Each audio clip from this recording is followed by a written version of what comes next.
Okay, so now we have Unfriended, the big horror movie out at the moment. Oh, blimey.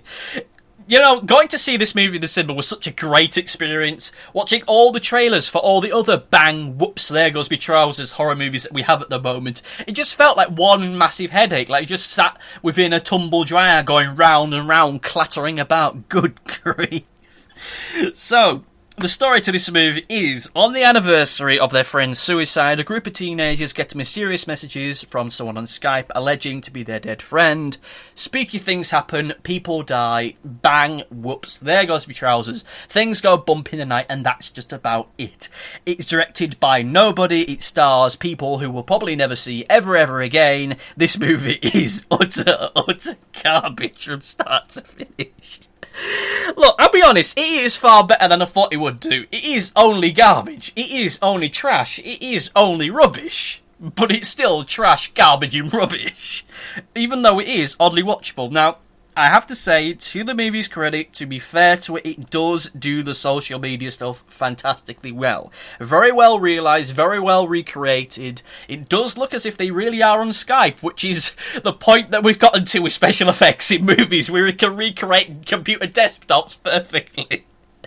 But it also works in a narrative sense, as you do get to see the characters' thought processes. You'll see them typing stuff out at the computer screen, you'll see the little messages, and they'll delete them, so it allows us to learn a little bit about the characters, get a bit of exposition that otherwise would have been fairly clunky and wooden, but done in a way which is fairly interesting. All the computer social networking stuff is great, well realised, it's just a shame that it's in service of such a naff movie.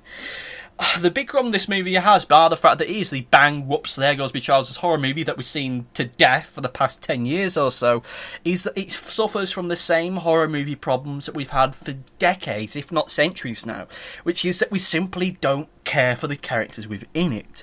They're all just horrible, annoying teenagers that drove their friend to suicide. Even the big ghosty person that was driven to suicide is a horrible bully, it turns out, within the story. So it's horrible things happening to horrible people enacted by a horrible person.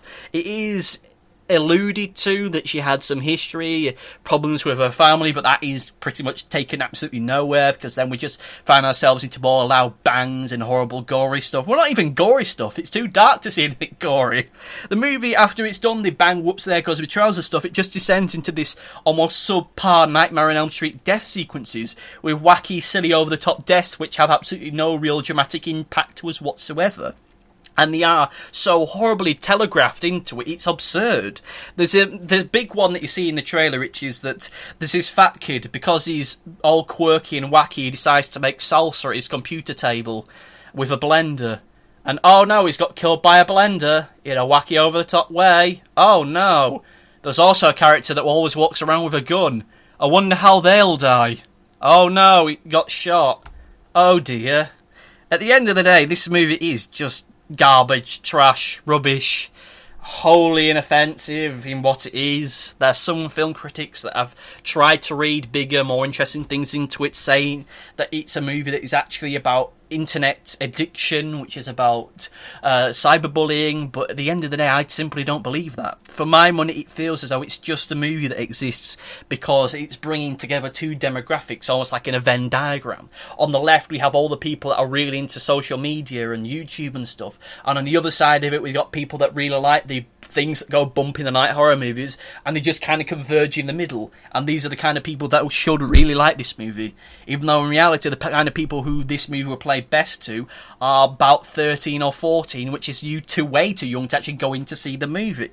The best venue to see this movie, ironically, will be to wait until it comes out digitally. Wait until it's on subscription-based streaming sites and watch it on your computer, because at least then it adds a little bit more event and reality to the proceedings. This movie would have been great if it had been released on YouTube. People have been saying that it's a great, innovative new step, but as it's in a cinema, it's fairly lacklustre and boring. And as we're about to enter into a new period of horror movies being released, in particular with the Poltergeist remake, I dread to what's to come. Oh dear.